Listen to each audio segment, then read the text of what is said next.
Kevin PAFFRATH of the YouTube channel Meet Kevin has posted recently a video about how to buy your first rental property. But we believe that Kevin forgot to add a few things in the video, and this is what we're talking about in this video. So if you want to know what those few things are, watch this video till the end.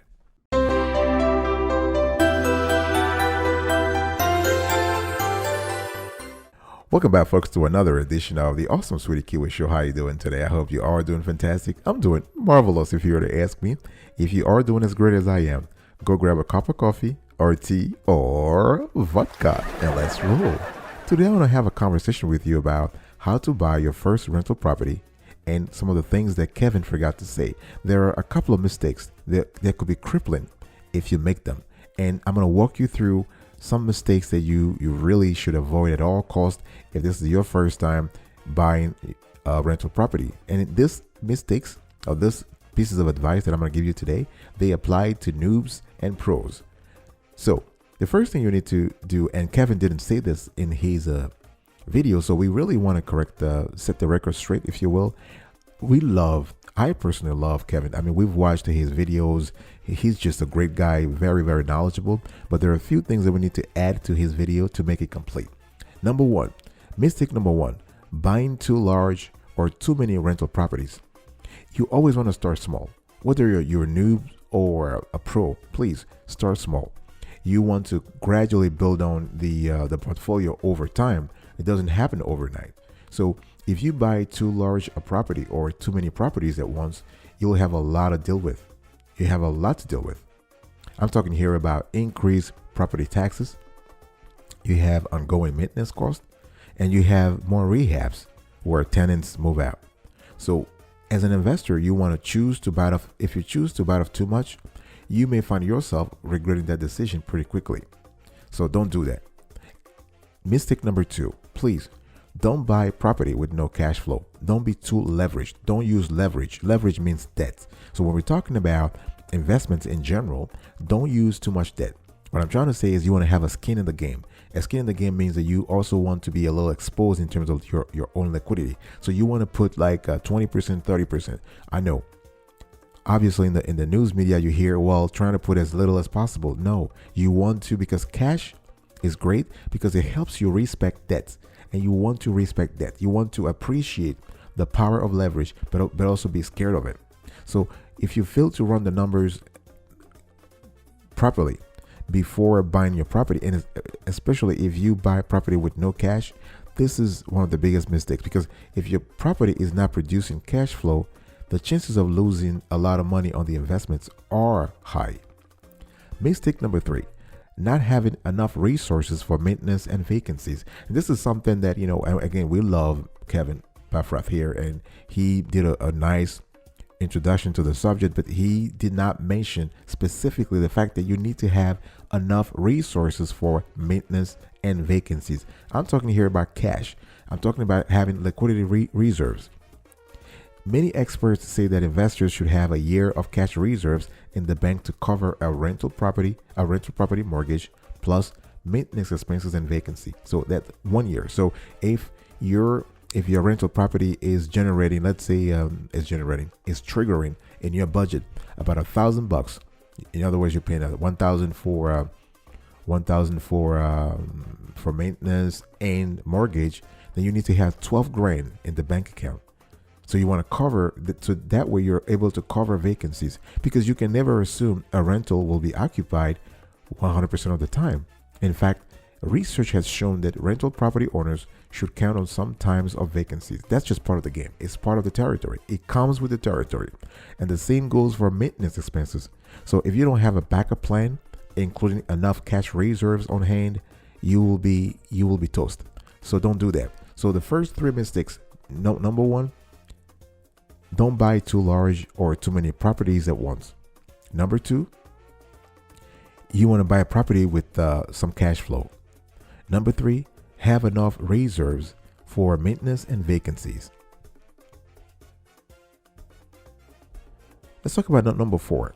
Number four means that you need to make sure, as you walk into the rental property market, try to have a team of inspectors and appraisal specialists around you so you can tap into that team. You can tap into their expertise at a short notice, within a short notice. It is very critical, folks, to understand that this is a game that is played in the long run. If you are a rental property investor, this is a long-term game. This is not a sprint. This is a marathon. So you got to be ready. So get your inspection and appraisal reports before getting into the game here. What I'm trying to say here is that when you buy a rental property, you got to do your homework. So you want to perform extensive due diligence and research before purchasing, so that you're able to successfully not only finance the property, but also generate good cash flows. Mistake number 5: please do not invest based on appreciation. If you're thinking, oh, this property is 100 grand, and I'm going to invest, so that maybe because based on my analysis and based on media reports, the value will jump to 120 grand within 2 years, or 125 grand within 3 years. Guess what? Past performance is not synonymous with future performance. So rental property values can fluctuate year over year. So in a down market, a house may lose value, right? Stuff happens. Unexpected life events may pop up and force you to sell at below market price, causing a loss on the property. So you should always buy a rental property based on cash flow, not expected appreciation. Cash flow, that's the income part you have to think about. Actually, there is a nice model in finance called the DCF model, the discounted cash flow models. That's very good when it comes to evaluating a project or a company whose stock you want to buy.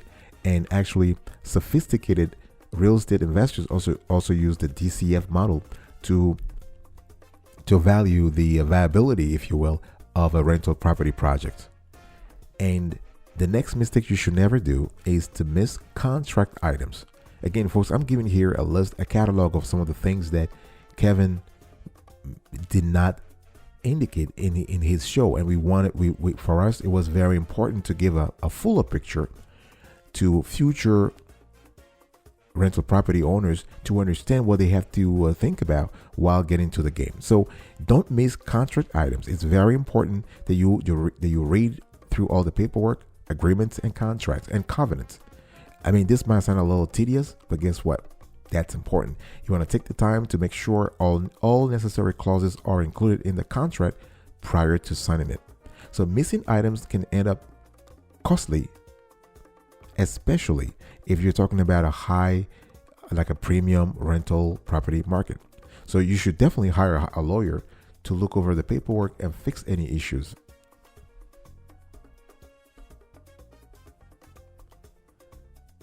The next mistake that Kevin hasn't talked about is that you need to hire good.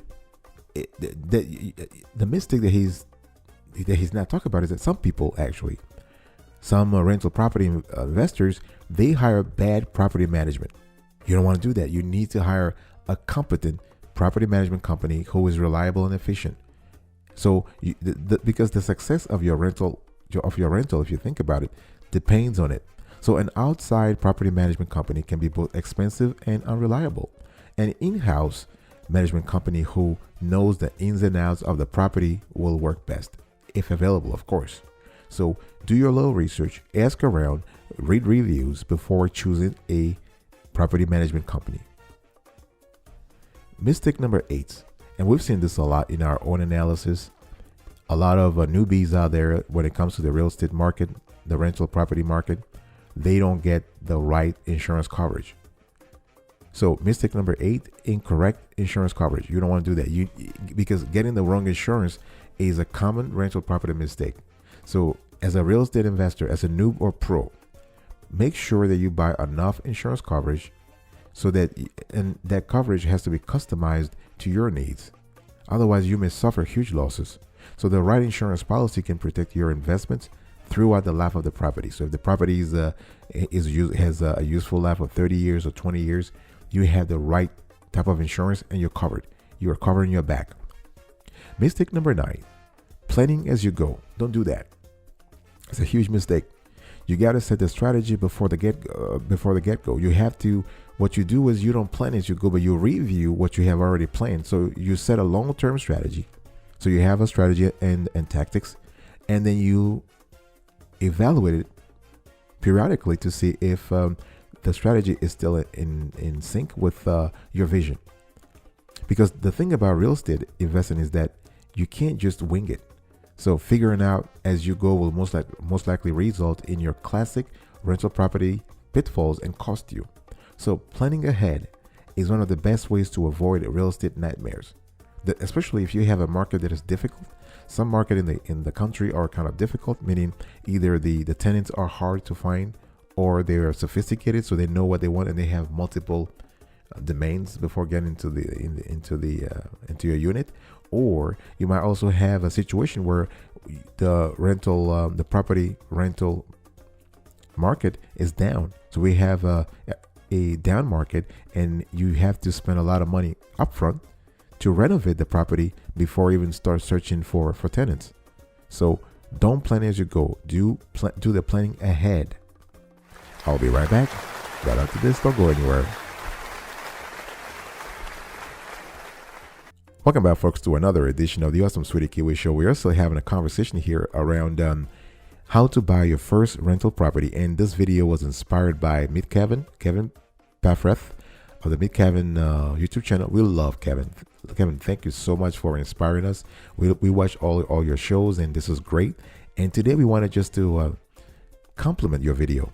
In other words, you talked about how to buy the first rental property, but there are a few things that were left out, and we thought it would make sense for the millions of viewers out there, especially those who are thinking about getting to the rental property market, to have a clearer understanding of what it takes to win in that game. So there are a few mistakes that people shouldn't do, and I've given you 9 already. And let me give you mistake number 10, not having the right people. Very important. You got to constitute the right people, the right team. Human capital is 50% of success, accounts for 50% of a success in the rental property game. You got to surround yourself with the right people. You should work with people who have a lot of experience and are able to pick up the slack in areas where you may not be as experienced as you thought you are. So you want to find people who know how to find strong markets, lenders who offer great financing options, and property managers who you can count on. Investing in property works best with the right people in place. Mistake number 11, paying too much. Yeah, this does not apply only to rental property management, or rental property investing rather. It applies to all fields of the global economy. If you're an investor, the last thing you want to have is to overpaying for something. So this mistake might sound like a no-brainer, but guess what? Buyers overpay for houses all the time. And one reason people sometimes overpay is that they don't do their research. So they don't pay attention to the market in the area they're buying, or they overlook due diligence items. For example, appraisals and inspections. So this is a big no-no, because in the end, paying too much for a rental property makes it very difficult to see positive returns on your investments, especially in the short run. So you really need to do your research beforehand. Reach out to the right appraisers, to the right inspectors in the area. You want to understand the area you are investing into. Mistake number 12, underestimating ongoing expenses. Do not do that. Do not underestimate ongoing expenses. You have to be very clear about. Some experts like to use the word of 20%. So 20% of the mortgage should be allocated to ongoing expenses if you want to have a top shape property, a property in top shape. So underestimating expenses is an easily mistake to make. That's because it's really hard to predict or estimate how much expenses will actually be.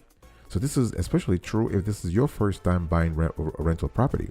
So what you want to do is that and this is a great rule of thumb, you want to overestimate the cost of maintenance, turnover, and other ongoing expenses. Remember, it's better to have too much than too little. So don't make the mistake of not having enough cash reserves in the bank in order to cover both expected and unexpected expenses.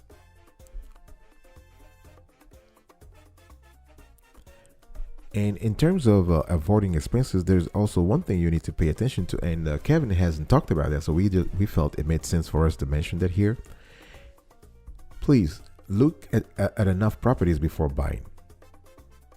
Don't just pick one or two. No, especially if you are in a booming area, take your time, do your research.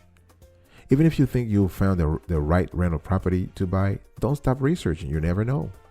Another big mistake investors make is failing to look at and research multiple properties. So at the very least, you want to, let's say you want to track, or you want to look at least 5 to 10 properties. That way you have a really good idea of what else is out there and how the property you're looking into, that you're looking to buy, compares to what you're looking for. The next mistake is making emotionally driven decisions. Oh, I love this neighborhood.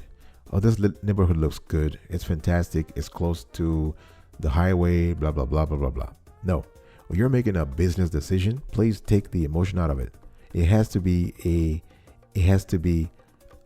a decision based on numbers, on facts, on analysis. A decision based on clear assumptions, on reasonable assumptions. That's what we're talking about here. We're not talking about emotions. We're not talking about, oh, I'm not buying this because it makes me sad. The neighborhood makes me sad. Or I'm buying this property because I love the neighborhood. Well, you're not going to live there. If this is a rental property, you're going to rent it out. So you're not going to live there. So it shouldn't matter how the property or the environment makes you feel, right? So rental properties should be approached with logic, not emotion. So if the numbers don't work, let the property go and move on to the next. Mistake number 15. This is another big one here. Buying rental property in a depreciated market area.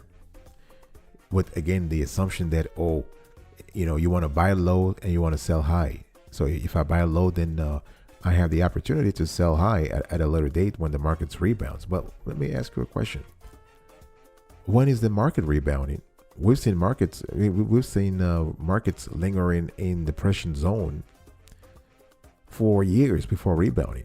Do you have what it takes? Do you have the financial wherewithal? Do you have the cash in the bank to navigate 5 years of recession in the rental property market? So this is a mistake.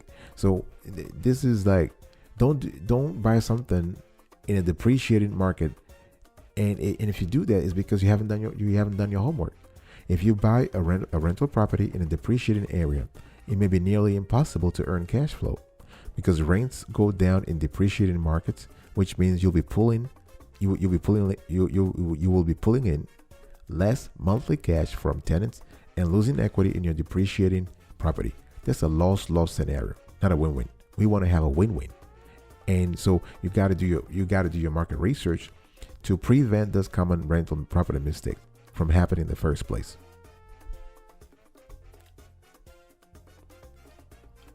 Another thing I also want to talk about here is that, and Kevin didn't talk about it in his video, when it comes to buying your first rental property, you have to be very careful about financing. And don't get bad financing. Getting poor financing is a huge mistake for a lot of noobs and pros out there when it comes to rental properties. Creative financing can be a great idea, but only if it's done correctly. If you do it correctly, it's great. Too often, rental property buyers will settle for bad financing, and this can come in the form of paying high interest rates. That's bad. Putting down a small down payment, which may require mortgage insurance and added cost, the PMI, or not shopping around for the best financing. So you want to take the time to really explore financing options that are available out there. And speaking about the PMI, you certainly want to avoid that because this is an extra cost, and which is why you always want to put more than 10% of the rental property value. You want to have that as a down payment. The next mistake you should avoid at all costs is doing everything yourself. This sort of harks back to what I said earlier about constituting a great team or relying on a great team. The team can be endogenous, and it can be in-house, or it can be exogenous. It could be external. So, so if you think you could do everything by yourself, this is a great mistake.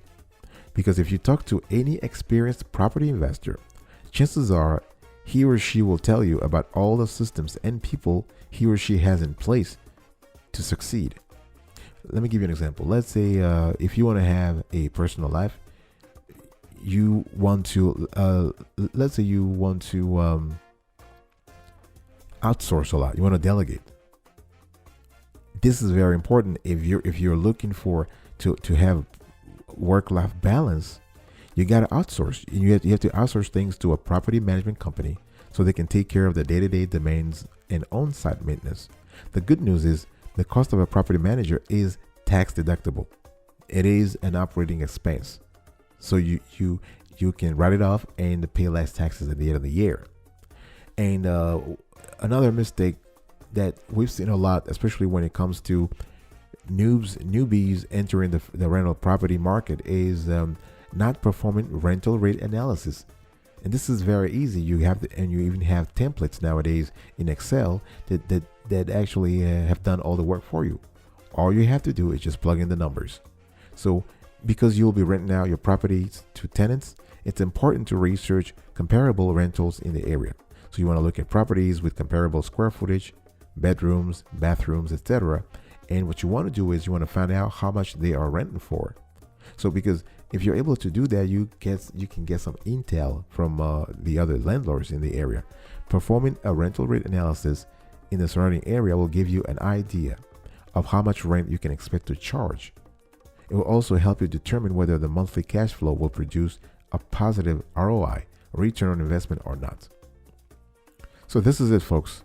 This is it. I really appreciate your attention. So today's conversation was it was triggered by one of our favorite YouTubers and creators, a brilliant man, brilliant businessman, brilliant investor, Kevin PAFFRATH, and of the Meet Kevin YouTube channel. And he put out a video about how to buy your first rental property. And we watched the video several times, and we realized that the video, to be complete, needed certain things to be added. So Kevin forgot to say a few things, and today we just wanted to add to the conversation and say, hey, listen, it's great what Kevin did. It's a great introduction. It's fantastic. However, there are other things you need to pay attention to, some mistakes you don't want to make as a rental property investor. Otherwise, you will be toast. So our job today was that, and we really appreciate having you around. Please leave comments, ask questions. We'll be very happy to answer them. And smash the like button if you love it. You can subscribe to our channel if you haven't already done so, and share the content. This could be helpful to a lot of property investors out there. All right, thank you. I will see you next time. But until then, remember, stay marvelous.